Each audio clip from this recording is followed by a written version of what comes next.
ஸ்ரீமதே ராமானுஜாய நமஹ. இதுவும் ஒரு வாழ்க்கை அனுபவம். இதற்கு தலைப்பு உள்ளதும் போச்சு. சரி, என்னதான் விஷயம்? நம்மாழ்வார் சொல்லுவார், நன்னாதார் முருவலிப்ப நல்லுற்றார் கரைந்தேங்க எண்ணாரா துயர் விளைக்கும் இதென்ன உலகியற்கை அப்படிங்கிற பதிகத்தில் காது செய்வான் கூதை செய்து அப்படிங்கிற ஒரு எக்ஸ்பிரஷன். இது ஒரு பழமொழி போல் இருக்குது. காது செய்வான்னா, ஒருத்தர் பணக்காரர், அவருடைய காது மடல்லாம் கொஞ்சம் பெருசாக இருக்கும்.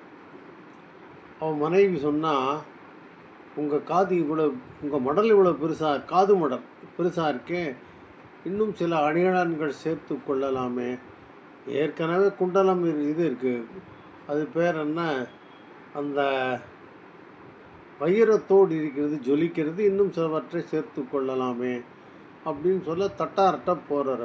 அவர் பார்த்தார், அவருடைய அணிகலன்களுக்கு ஒரு வியாபாரம் செய்கிற ஒரு ஒரு வாய்ப்பு அவர் விடுவார். ஆமாம் போட்டுக்கொள்ளலாம் அப்படின்னு சொல்லிட்டு அவர் காதில் துளை போட ஆரம்பித்தார்னு கற்பனை பண்ணிக்கோங்க. இதெல்லாம் பண்ணிகிட்டே இருந்தால் என்னாச்சு, காது மடலே எடுக்க முடியாயிடுது. அதுதான் காது செய்வான் கூதை செய்து.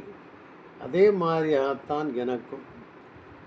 நான் பிஹெச்இஎல் திருச்சியில் அப்பொழுது 12 வருட அனுபவத்தோடு பணியில் இருந்தேன். நல்லா தான் இருந்தது. நல்லா தான் விஷயம். தினம் ஸ்ரீரங்கத்துலேருந்து கான்ட்ராக்ட் பஸ்ஸில் வந்துட்டு 8லேருந்து 4:30 அந்த ஷிஃப்ட்டில், ஜென்ரல் ஷிஃப்ட்டில் பணி செய்து விட்டு திருப்பி 5:15 பஸ்ஸில் போகிறதுங்கிறது எல்லா விதத்திலும் வசதியாக இருந்தது. வருமானமும் குறைவில்லை என்று சொல்லலாம். அந்த சமயத்தில் ஏதோ ஒரு எண்ணம், எல்லாம் பெருமான் தான் ஏற்படுத்துகின்றான் போல இருக்குது. இல்லை, நாம் இப்படி ஒரு ஊர் ஒரு இடம் இப்படின்னு இதிலேயே மூழ்கி போய் இவைகளுக்கு நாம் அடிமையாகி போய்விடுவோமோன்னு தோண்டின்னு இருந்தது. அப்போ மேலே சில பேர் சொல்லுவாங்க என்னை பார்த்து, நாராயணா, உனக்கு இருக்கிற அறிவுக்கு, உனக்கு இருக்கிற வேலை செய்யும் திறனுக்கு இன்னும் நல்ல வேலை கிடைக்கும்யா, இன்னும் நிறைய சம்பளம் கிடைக்கக்கூடிய வாய்ப்பு இருக்கிறது உனக்குன்னு சொல்லிகிட்டே இருந்தாங்களா நடுவில். அந்த சமயத்தில் என்னுடைய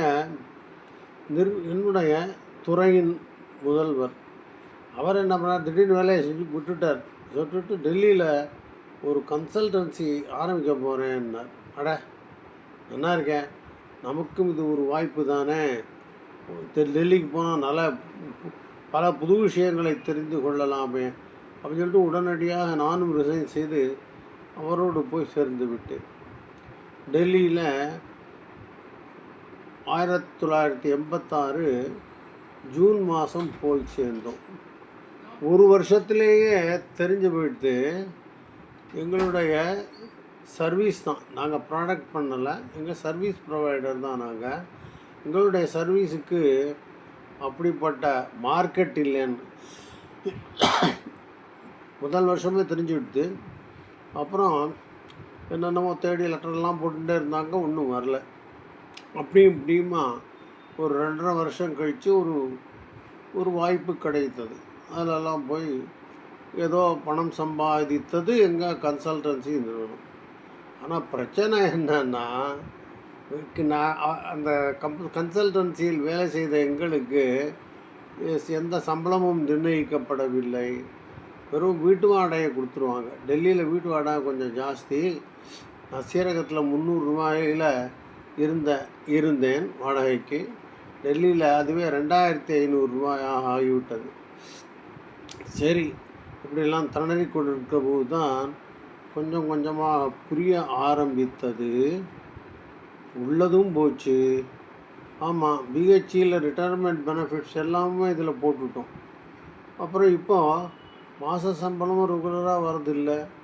இந்த மாதிரி நிலைமைக்கு ஆட்பட்டு விட்டோம். சில சமயங்களில் ஆஹா, பைசா இருந்தால் தேவலாமே அப்படிங்கிற மாதிரி நிலைமைக்கு தள்ளப்பட்டோம். நல்ல வேளையாக எனக்கு 4வது வருஷத்தில் டாடா ஸ்டீலில் ஒரு அசைன்மெண்ட் வேலை கிடைத்தது.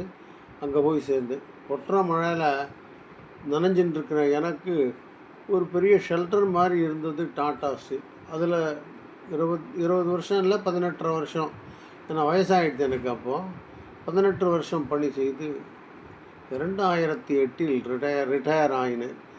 இந்த இந்த கஷ்டத்தெல்லாம் நினச்சி பார்க்குற போது எனக்கு இந்த நம்மாழ்வாருடைய அந்த பதிகம்தான் ஞாபகம் வரும். காது செய்வான் கூதை செய்து அப்படிங்கிறது. அதுக்கப்புறம் அவர் சொல்கிறார், நன்னாதார் உருவலிப்ப நல் சுற்றார் கரைந்தேங்க எண்ணாரா துயர் விளைக்கும் இதென்ன உலகியற்கைன்னு நம்மாழ்வார் சொன்னது எனக்கு அப்பப்போ ஞாபகம் வரும். அதுதான் வேற ஒன்றும் இல்லை. அந்த ஞாபகத்தை உங்களுடன் பகிர்ந்து கொள்கிறேன். ஸ்ரீமதே ராமானுஜாய நமஹ.